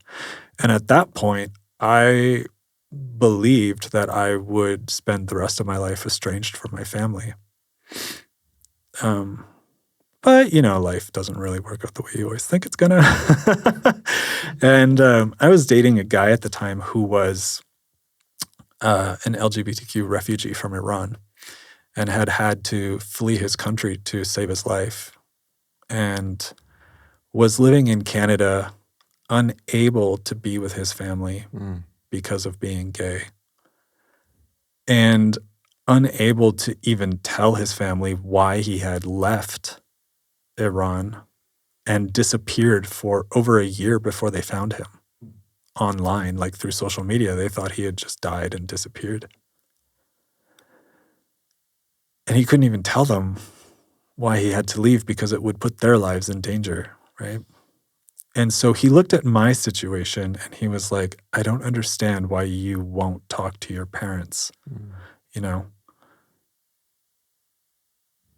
And like a little piece there was that I had always kept my parents as my Facebook friends because I was like, my mother is going to die if I completely cut her out of my life. So I will at least keep them as Facebook friends so they can see sort of what's going on with my life and know that I'm alive and know that I'm okay, right? I'll give them that.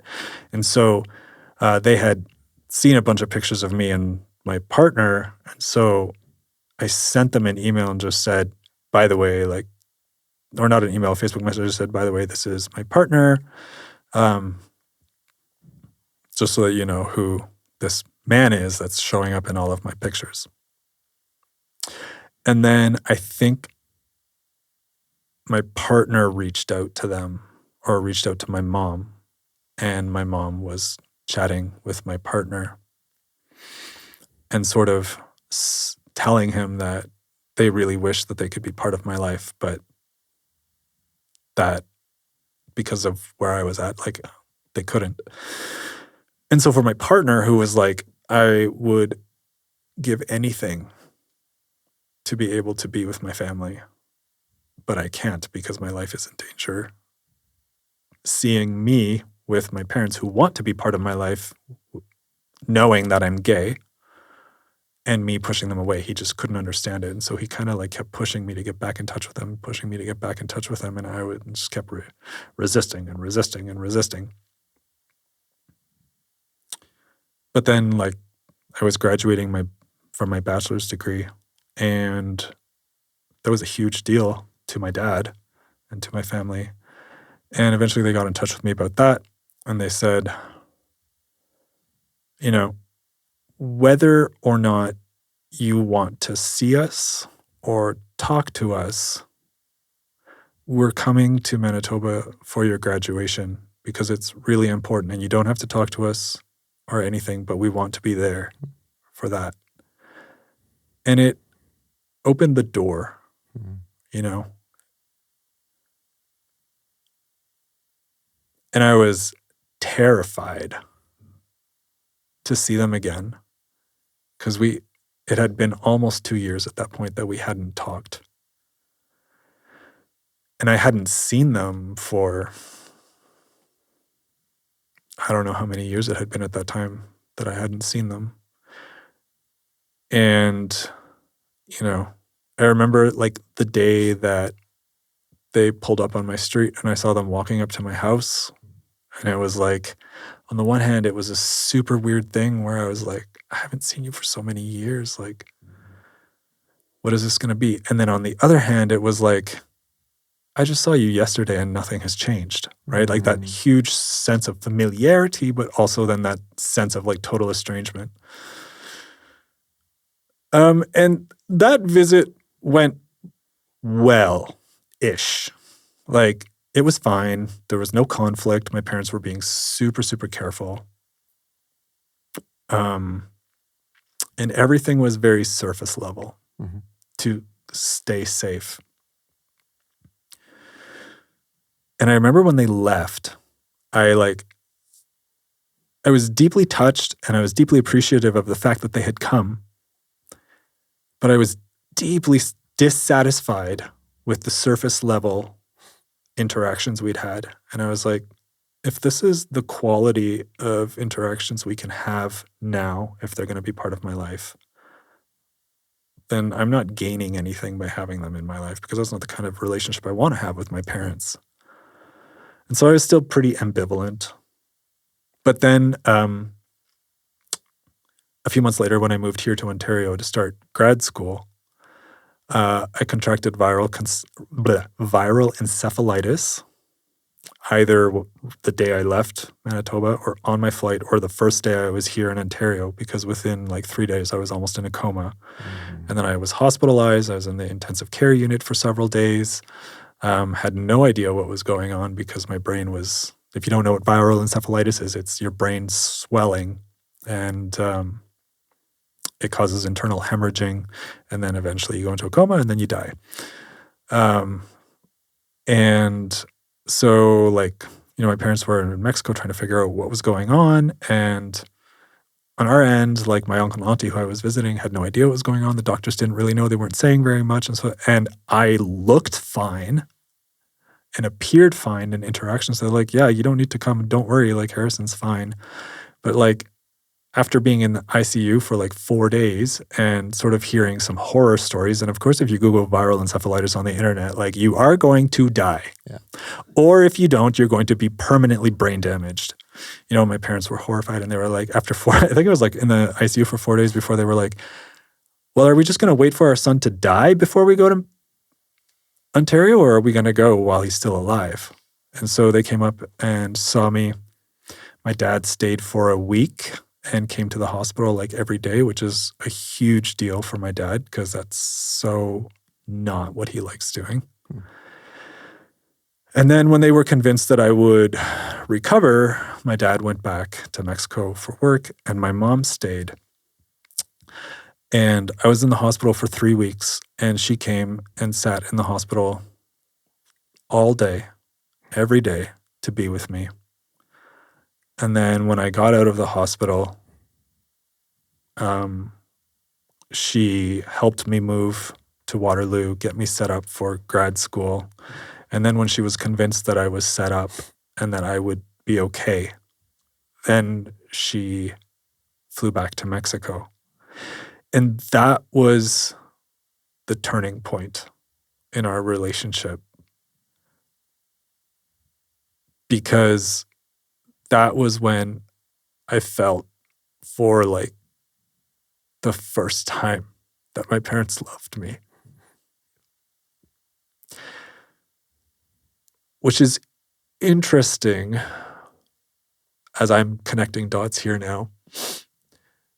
Death and near-death experiences have a way of presenting moments of opportunity to make really pivotal shifts in life and in important relationships. And that really was an important shift in our relationship. And so that Christmas is when I went down to Mexico to spend time with, like to be with my family for Christmas. And it was the first time in 10 years that my family had been together for Christmas. And it's just me and my brother. Like, we don't have a family of 12 that would make that so hard, right? And you call yourself a Mennonite. I know. I don't know what my parents were thinking. They weren't. Apparently. How dramatic was your younger brother that they just stopped there? I think it was, how dramatic was I? But we can blame him. I'm up for him. I'm okay with it. He's dead. He can't defend himself. No defense, yeah. That's so dark. I know, right? But carry on. Carry on. Yeah. But yeah, that really marked a difference of like me trying to build relationships with my family. And it would be great if I could say now, like, and then they all lived happily ever after, and we're just like this beautiful, loving, close-knit family. But that's not real. And it hasn't been easy. It's had lots of ups and downs.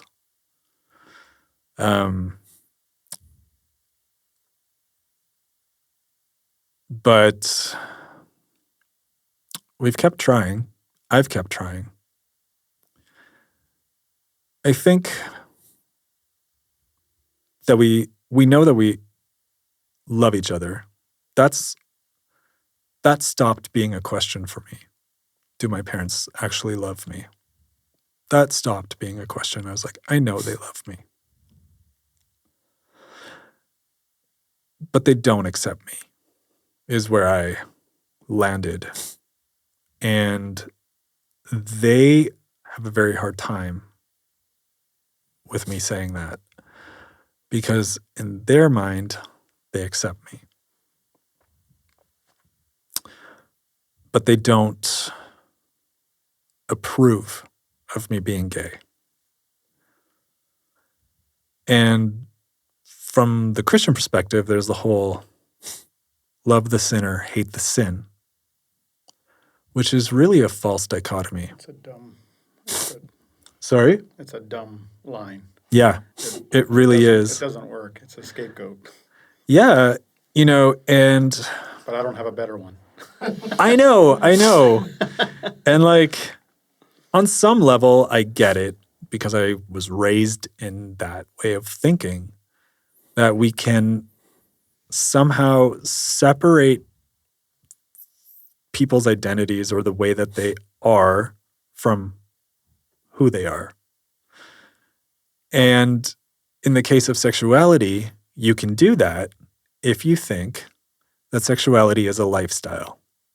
Just to hark on the way you described sexuality in part 1. So I made one age joke, and now we're going to this. Harrison, that will not be the worst thing we say. So thank you that you're still smiling. Yeah, no, it's all good. It's all good. But like when you say like sexuality is a lifestyle, then it's like, I don't know, like choosing to be vegetarian is a lifestyle, choosing. There's so many different lifestyles you can choose, right? It's basically the idea that I can wake up and make a conscious decision to be gay or to be straight. And if you believe that, then you can also believe that I can reject this choice you've made and still love you, right? Yeah. And that works from that belief stance. But from the perspective of someone like myself who is gay, I didn't choose to be this way, right? I also wouldn't change it at this point in my life. I love that part about myself. But I didn't choose it. It's just the way I've always experienced myself to be. And in fact, I devoted a lot of painful years trying not to be this way, right? And I just learned that it wasn't possible it's not possible. Yeah. So the idea that my identity is a lifestyle, and it really doesn't bother me that you use that word. Well, they shouldn't, because I read everything I was going to say and you didn't critique me before. So You actually throwing did. that out there. I don't know where this bus came from, but carry on. Albert doesn't like the underside of a bus. No, I'm not really mechanically inclined. I have no idea anyways, carry on. But to me, the idea that my sexuality is an active choice, just is not something that I can. Right. It's not something I can I can't agree with someone who says my sexuality is a lifestyle choice, particularly when they have no experience with anything other than always having experienced themselves to be straight. Well, and I do want to say, I think one of the things that makes this one an easy one for people who are straight to hammer on is the fact that if you don't struggle with it, it's easy to judge someone for it. Yeah, totally. Right? But what was the day that you woke up and decided to be straight? Well, it was June 14th, but whatever. I mean, I know what you're saying. You're right. Sorry. Let's talk about that. This isn't about me, Harrison, all right? Okay, well, I'm going to give you my card, and I want your psychiatrist. I want to That's what I do a case study. Well, that would be fascinating. Awesome. I think so. No, and that's exactly it. And I think that's part of the challenge that we're trying to get through this, where I think often when these conversations come up, it's, well, you just have to be able to accept everybody and love but we can't. And in the challenge you're seeing still with your parents, knowing that they love you, it's a challenge. And I think I think that's part of what's missing in this conversation is the fact that I think there are people on different sides trying, Mm-hmm. but I don't think people know exactly how to navigate it. Like, how does somebody who does disagree with you, how do we have that relationship? What does that look like? Because, I mean, yeah, for you, it's been Mennonite and it's been Christian, but this is stuff that happens outside of faith too. There's lots of people who are not of faith, of anything. And it could be for a billion different reasons. It's not just sexuality, but that's the one we're talking about today. From that perspective and having experienced what you did, what would you say is this is how I think it might work best? I mean, ideally, we all see everything the same, and I get that. I don't think that's a reality that's ever going to happen. No, it's easier. It's so much easier, which is why we surround ourselves with people who think like we do, Right. because it just makes life easier. Yes. Right. Well, I think the bottom line is like it's hard, which is why people shy away from it, because it's hard. It takes a lot of work. It can be painful. It often is painful. And I don't think I have an answer like to how can we make this work, because in the example of my relationship with my family and with my parents, I'm constantly screwing it up, you know? It's so easy to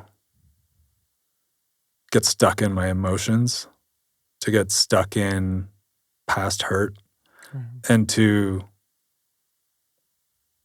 approach my parents or to meet them where they're at from that perspective. And I think that's like one thing that's really difficult for us is also because we like live in different countries and don't see each other on a regular basis, or like really even talk to each other that regularly. When we do see each other and when we do try to have conversations, especially if we're having conversations around this topic, we're really talking to past versions of ourselves and doing ourselves a huge disservice in the process, because we're not allowing the other person to show up where they're at. And it's hard. It's really hard to put those things aside. You know, it's a lot easier to do it over email because you can edit your response, you know. And there's distance, right? So it doesn't need to be physical distance. It needs to be some kind of psychological distance, right? And for me, like, I think when it works,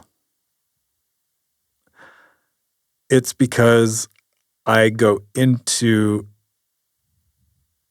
a conversation or an interaction with a specific mindset that I am here to learn about my dad or to learn about my mom. I'm here to learn about how they see this thing.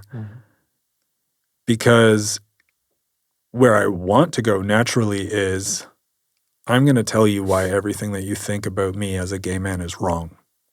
And I'm going to tell you why your idea of acceptance is rejection. And I'm going to tell you why that's painful, and I'm going to change your mind. Right? And as long as whenever I like fall back into that space or mindset of wanting to change them, it always screws up. We always end up fighting, right? And it like just moves us backwards. When I wonder, I'm assuming that'd be the same response they give. Because if you're coming into it trying to change you, it's not going to work. That's not how those relationships work, right? Right. And I think that's a big thing. Like, that's where my dad has this, like, apparently he's well known for his, like, agree to disagree line. Which is great for whoever gets to experience that side of him. Sorry, Dad. I think it's great. I mean, like, he's definitely right. You know, like, we have to agree to disagree. And if in our conversations we are constantly trying to change each other, that is going to breed conflict. Right. right? That's actually marriage advice right there, eh, Albert? No, 100%. Yeah, we're switching gears completely. Eh? I'm a if marriage you- counselor, by the way. Yeah, yeah. Oh, good. We're going to need it. No, we need it. Yeah, we need it right I now. need a psychiatrist, a marriage counselor. No, I think that, and that's, you know what, the dynamics between father and son are also always like that, because I'm still to this age trying to, when my dad says I do something well, that means tons, Yeah. right? When other just Yeah. random men tell me that, it's like, oh, it's cool, but whatever. Yeah. It's not the same, right? Right.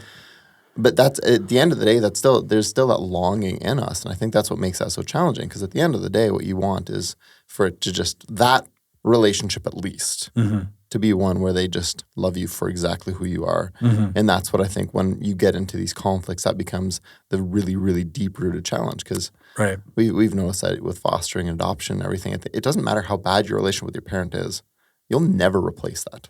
Right. People are always wanting to go, that what they want is for that relationship to work. Yep. And I think that's where some of these wounds are so incredibly hard. And I love the fact that we're not sugarcoating it, and you're like, no, it's hard. But the other thing that I've loved about listening to you is the fact that you haven't given up. Yeah. And the fact that when you went through it, you kept pursuing that, and you're still, and I was hoping at the end of this, I mean, you have a fideh, so I was expecting some pretty big things. I figured there'd be like one line at the end. You're like, okay, and just follow this. Do you remember our last conversation when you expected that? I don't know, but I do know, though, every email that I've ever sent you, I'm now going, grammatically, it was probably terrible, and I'm sorry for that. Should have been a semicolon in there. Semicolon. No. But no, I think that that's the real part of it, that when you have a lot of these public campaigns and this push to just do it, just choose. Well, for your parents to just choose, and for you to just choose, it's not that simple. Life has never been that simple, right? Yeah. I think that's part of what people are missing when they're just like, no, it's going to take real work. And if you're not willing to do that real work, you're not even going to have a shot at it. Right. Because if we're just going to allow it to be on emotions, then families are just going to fall apart. And it's not just going to be over this. It's going to be over any of the other issues we're going to talk about. Yeah. It's hard. It's hard to get past that. And we all have our own traumas and our own triggers. And I know as a parent, and I don't know your parents at all, but as a parent myself, you have a combination of your own triggers still, because at some point you were a child. And so now you're triggered. Now you're insecure. Was I a good enough dad? Is this my fault? And then you add the sexual abuse thing, and I'm like, holy crap, how did I let this happen? And all those things. Humans are complex, and I think when we try to simplify this, it doesn't work. Like, there isn't a simple just follow 1, 2, 3. Love takes work, and I think that's why people shy away from it, because love, A, is too painful, and B, it just takes a lot of work. So it's easier just to keep moving on to the next person or trying something else. But to maintain that, it's really, really hard. Yeah. Yeah, absolutely. Absolutely. It's interesting, like I think some of the most profound wisdom and advice for how to live a successful life and how to live your life well is really simple.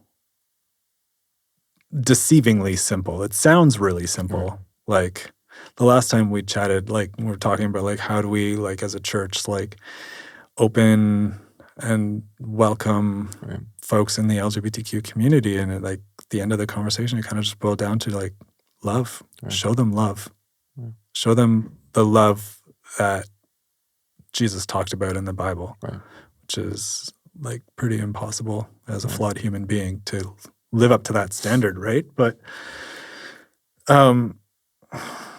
it is interesting, and we don't have that much time left, but it is interesting because people who were not holy were loved by Jesus, who was holy. But then often people who now are religious use their religion as a way to not love others. When the most religious, the most holy, the most perfect person help people feel loved. And I think that's hard. Like, I mean, Jesus, when he boils it down, he says, love God and love your neighbor. Yeah. Not love your Christian, love your, love your neighbor, love where you're at. But Jesus also says, love them as yourself. Right. And one thing I have never heard in church, except for when I preached on it, is that bit. Just another shot at all the pastors. It's fine. It's fine. That's not a shot at pastors. It's just, you know, like. It's just what you've heard. It's just what I've heard. It's just my experience. Why are you hating on me? No, I think that we we focus so much on the love your neighbor as yourself, and we focus on the love your neighbor part so much because, well, we should.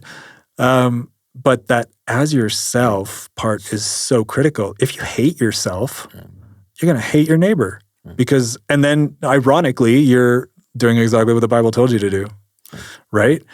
But the part of like the way you love yourself, well, we're supposed to, if I understand the Bible correctly, then Jesus' love is supposed to be a transforming love.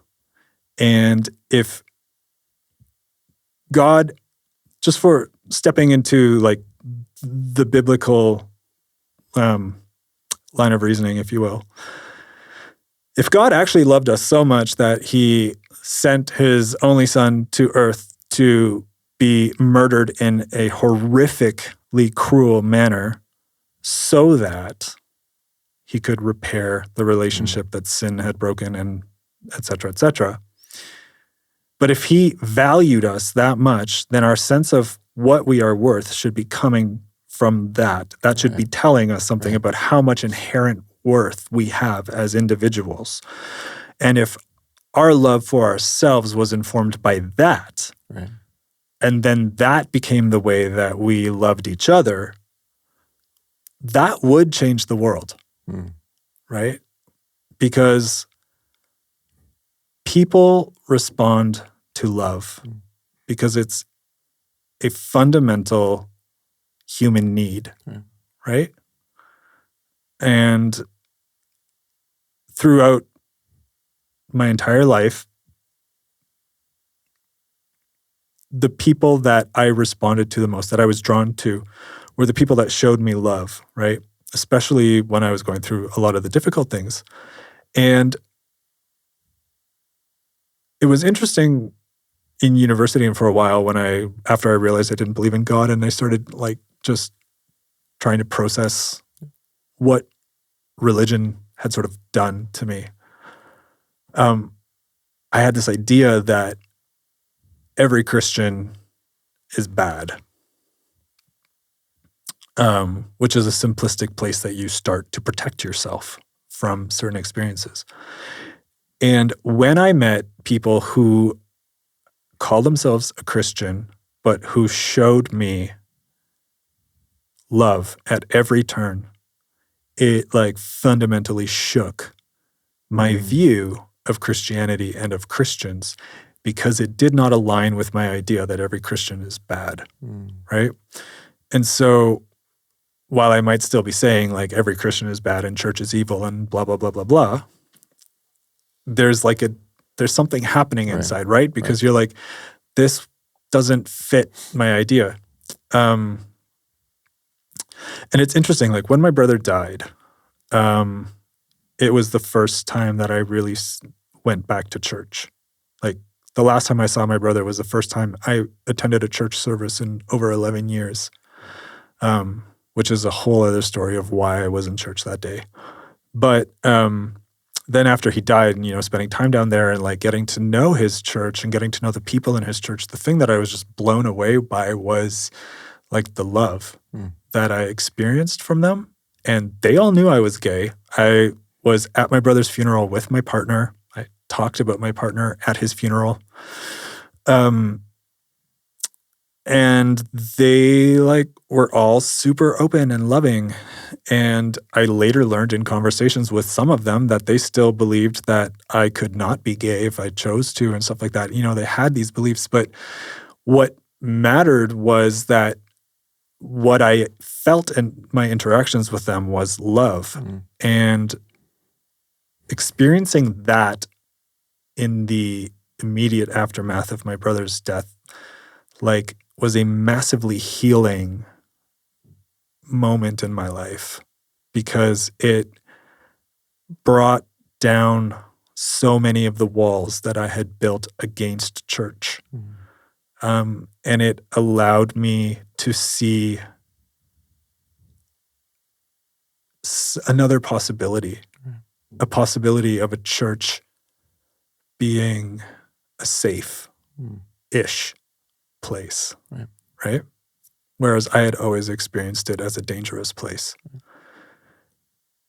And it's just so profound and yet so simple. Like, learn to love other people.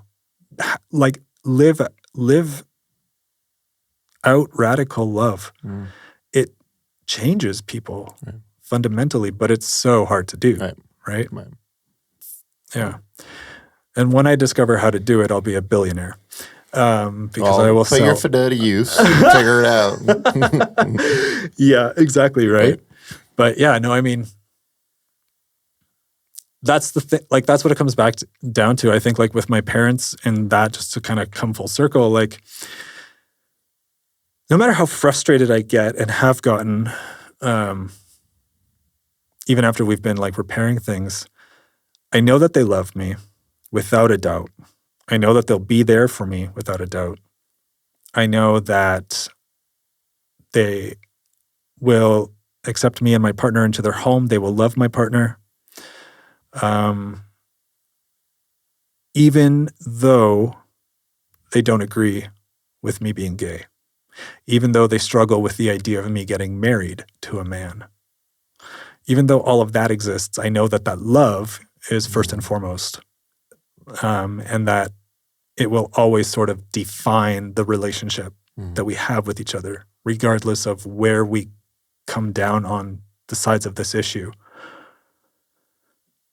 So that when we have moments where our differences get in the way of our relationship, I can step away, calm down, cool off, and remember that the reason I'm doing this and the reason, well, not the reason I'm doing, but like the reason why I would go back to that relationship is because we do love each other and we're trying to live that love out in a way, in the best way that we can with what we have, right? And I think that's like, having that foundation enables me, and I hope it enables them, to keep coming back to the difficult task of how do we build this relationship from these very different positions on the issue of Harrison being gay. Well, we are out of time for a second time, and this has been well worth every minute of it. Thank you. Really, really appreciate your vulnerability, the example you're setting for your family, also for the people watching, people listening. I know you've had a lot of influence. Thanks. Thank you. So appreciate you taking the time. Best of luck as you travel overseas with your COVID test and everything else. Thanks. It used to be like best of luck when you get there. Now it's just like best of luck getting there. Like, Yeah. Hope you get there. Once you get there, best of luck quarantining. Yeah, no, keep in touch. I'd love to hear more what you're learning, and I really, really appreciate this. I can't say enough. And thank you. It's been such an amazing opportunity. Also, like, really cool to come do this here in this building, which is like traveling back to my childhood. It's like a really like healing experience for me too. Thank you. All right. Well, hey, thanks for joining us. We'll see you on the next one.